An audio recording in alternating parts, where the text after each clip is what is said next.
Sa kaugnay na balita, Volunteers Against Crime and Corruption o VACC sinampahan ng reklamo si Senadora Laila De Lima sa Department of Justice. Ang detalye mula sa aming kasama si Waywaya Macalma via phone patch.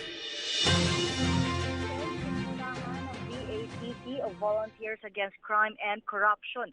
Nasampahan na ng kaso ng drug trafficking sina Senator Laila De Lima at ang 7 iba pa sa Department of Justice.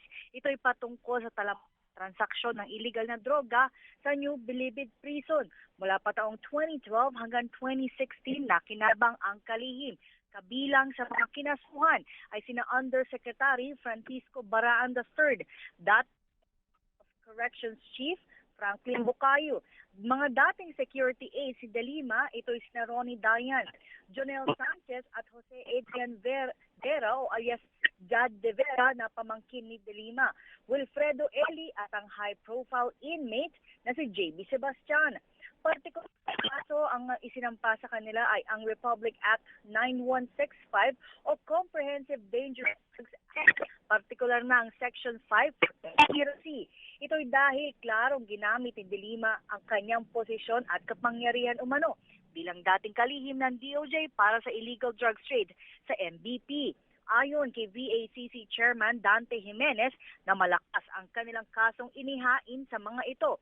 Sa kabila ng pinagbasehan pa lamang nila ang mga testimonya sa pagdinig sa kamera. Anya, nakita kasi nila na may probable cause ang mga testimonya ng mga high-profile inmates kaya sila nagsampanan ng kaso. Pero mayroon din sila mga hawak na mga paper trail. Isa sa kanilang pinagbasehan ay ang perang ginamit ni De Lima sa kanyang campaign ads o advertisements at anya posibleng iba pa ang isinumite niyang Statement of Contributions and Expenditures o SOSE sa COMELEC. Paliwanag naman ni Attorney Ferdinand Topacio na sa ngayon sila ay umaasa muna sa mga testimonyang isinawalat sa congressional hearings.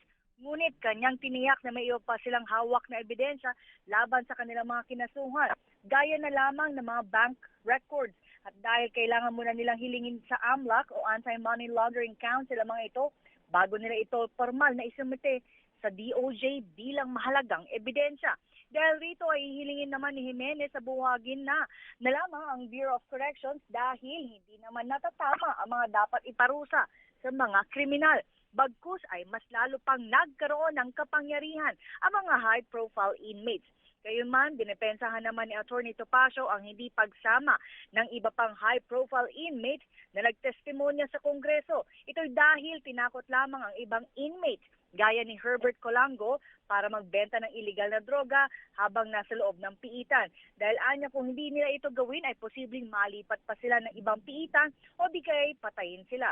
Matatandaan, si Topacio ay tumatayong abogado ni Colango na nagbigay ng kanyang testimonya sa kamera at kabilang sa tinaguriang Bilibid 19. At mula rito sa DOJ, para sa PTV News, ako si Waywaya Macalma. Maraming salamat, Waywaya Macalma.